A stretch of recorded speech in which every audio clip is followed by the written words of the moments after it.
ملخص أحداث وأخبار النهارده طبعًا جايب لك الملخص أو ملخص الأحداث اللي حصلت النهارده. قبل أي حاجة يا صديقي ما تنساش تصلي على النبي محمد صلى الله عليه وسلم وترزع اللايك الجميل بتاعك والاشتراك. لو بتتفرج على الفيسبوك ما تنساش المتابعة واللايك الجميل فضلًا وليس أمرًا. بالنسبة للأخبار تابع معايا. هنتكلم عن نتائج مباريات النهارده في بطولة كأس العرب قطر 2025. رسميا الأردن يحجز بطاقة التأهل رسميا إلى الدور ربع النهائي من بطولة كأس العرب، ويصبح ثاني المتأهلين بعد السعودية. الجزائر حامل اللقب تحقق أول انتصار لعرب إفريقيا أمام عرب آسيا بالتغلب على البحرين بنتيجة 5-1. بالنسبة لأخبار النهاردة، تقارير الأهلي رفض عرض بمقابل $1,000,000 من الخليج لأشرف بن شرقي. توضيح: العرض قابل للزيادة لكن الأهلي رفض الرحيل أو النظر في العرض. صحيفة سبورت الأسبانية آخر مستجدات صفقة حمزة عبد الكريم.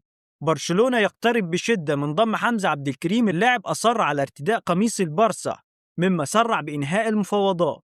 الصفقة ستكون إعارة أولا مع خيار الشراء في نهاية الموسم. النادي الكتالوني واثق من حسمها في أول أيام يناير لتدعيم الهجوم. برشلونة تفوق على عروض من بايرن ميونخ وميلان لضم اللاعب حمزة عبد الكريم.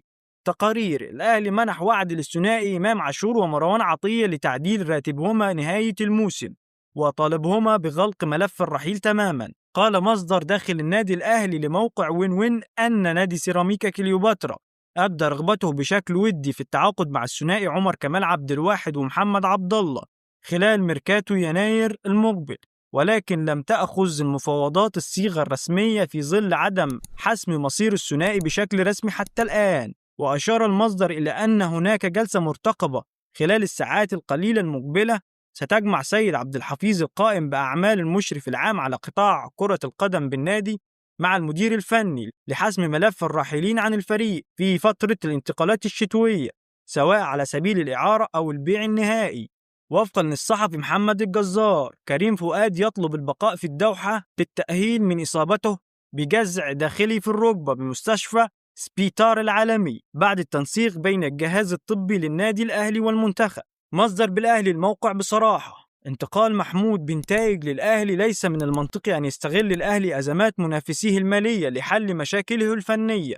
الأهلي يهزم الزمالك بخماسية نظيفة في الجولة ال11 من الدوري المصري للسيدات. محمود بنتايج يفسخ تعاقده مع الزمالك من طرف واحد بسبب تجاهل مطالبه المالية.